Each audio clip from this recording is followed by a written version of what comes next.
Welcome to Thoughts for Growth, your 5-minute or so spark to see our world differently. Brought to you on Mondays, Wednesdays, and Fridays by K-Wave 6 Radio. Now, here's today's thought. Think of the future that we could create. Face the facts today.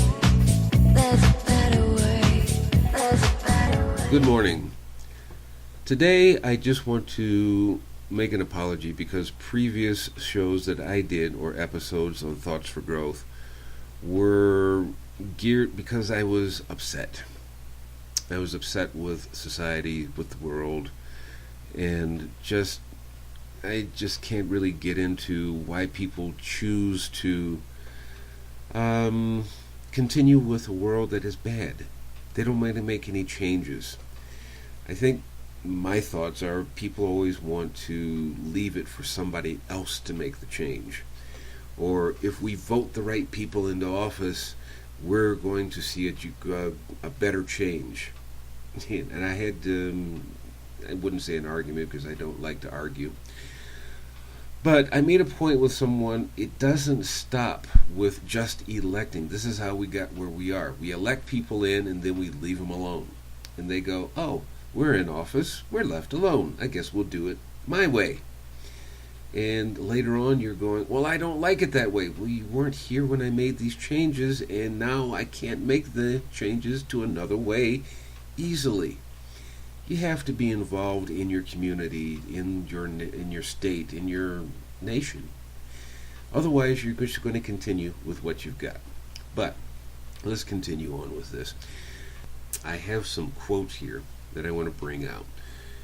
And the first one is from Thomas Edison, where he says, 5% of the people think. 10% of the people think they think. And the other 85% would rather die than think. I think we all know a great deal of people like that. Let's go into Plato, who said this many thousands of years ago. Well, okay, thousands of years ago. Those who are able to see beyond the shadows and the lies of their culture will never be understood, let alone believed by the masses. Now, I'm not going to say that I see everything. I see a lot. And even the people that I grew up with have told me, well, a few have told me anyway, they just don't understand my way of seeing things, my way of looking at life.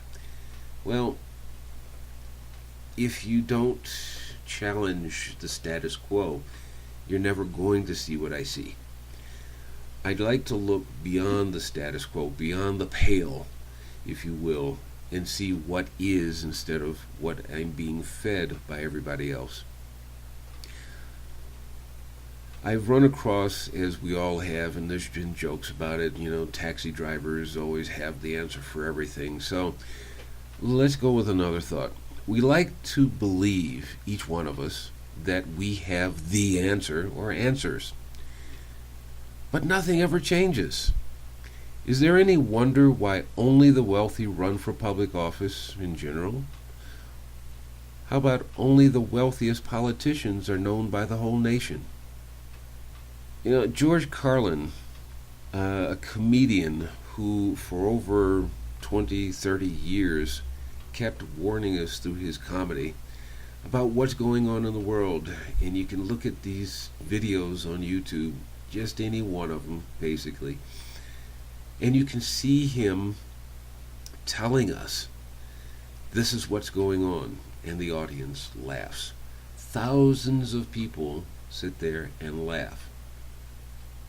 And I think people look at this just as a lot of people do with movies. They look at movies, they look at the entertainment, they get their laugh, and they go home. I don't think anybody talks about it over a coffee table or in a bar or at home, whatever. It's just, it was funny. Yes, he made some good points, but life continues going down, as he says, circling the drain. It just keeps going down. Is it any wonder that he later in life says, I divorced myself from the human race. I divorced myself as an American. I am just going to sit back and watch it happen. He says, I wish I could live for 1,000 years to watch it happen from a distance. He had an interview. It's only 4 minutes long, and I'm going to put this into the blog, so you have to go there to see it. You don't have to click on a link and go someplace else. It's going to be embedded right in the blog. Take a look at what he says. It's only 4 minutes long. It's typical of him. He has his, what we consider to be foul language, but he makes his point with it. One other thing I want to say here before I go into my last two quotes. We've heard this throughout the years, talking about fluoride in your toothpaste. And I know you're probably going, oh no, not another one. But if you've ever heard of and read an MSDS sheet, which is a material safety data sheet, something the chemical companies have to give out to other people that use this stuff. I'm going to put up two different links for two different, both of them are for fluoride, but one is talking about 1% fluoride, not 100%, but 1%. The other one gives a little bit more detail on the first page, section 3. There are two paragraphs. I'm only going to read part of the second paragraph. And it reads this way. Section 3, hazardous identification. And it's in the middle of the second paragraph, which is only 3 lines long. The substance may be toxic to kidneys, lungs, the nervous system, heart, gastrointestinal tract, cardiovascular system, bones, and teeth. Repeated or prolonged exposure to the substance can produce target organs damage. Repeated exposure to a highly toxic material may produce general deterioration of health by an accumulation in one or many human organs. This is what you're brushing your teeth with. The stuff accumulates, as it says. It's not something that goes into your system and then back out. It goes in and accumulates. This is something that you should consider, if not for yourself, for your children and your grandchildren. Because once you get this stuff in, you're getting sick, you're going to the doctor, more prescription medicines. I've talked to enough people over the past year who've told me about their experiences, both personal and with their children, and what these prescription drugs are doing to them and to their own children, whether it's for something like this or the psychological issues that somebody has dreamed up for you. In closing, because I could go on with this one and I don't want to, two quotes here. Actually, one quote and one thought. So the thought comes first. If we're wrong and life continues, in other words, we all take a look at life and we're going to say, please, can we just end this thing? How long will your children, your grandchildren, their children, and their children's children, and people in the future, how will the people of our future view us in our time right now? Seriously. Are they going to look at us and say they were a technological marvel? They went from riding horse and buggies in 100 years to being able to fly past the speed of sound. They went off to Mars and all this, but they were a socially deprived world. They had no values. They gave in to greed from those who had money, and they never put a stop to it. What are the things that we're looking at?